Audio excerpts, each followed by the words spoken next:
నమస్కారం, ఘంటారావానికి స్వాగతం. ముందుగా ప్రధానాంశాలు. ఆడుదాం ఆంధ్రాలో భారీగా అక్రమాలు, అవినీతిపై నివేదిక సిద్ధం చేసిన విజిలెన్స్ అధికారులు.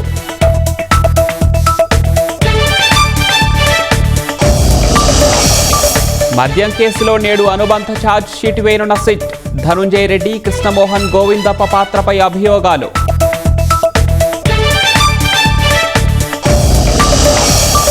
వివేకా హత్య కేసు దర్యాప్తును పునః ప్రారంభించాలన్న సునీత. చట్టసభల ప్రతినిధులకు లేఖ.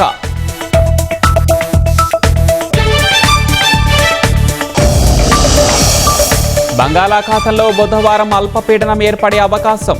రానున్న 6 రోజుల్లో పలు ప్రాంతాలకు భారీ వర్ష సూచన.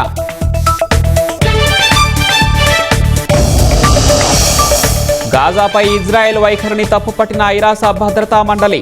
స్వాధీన నిర్ణయాన్ని పునః సమీక్షించాలని కోరిన దేశాలు.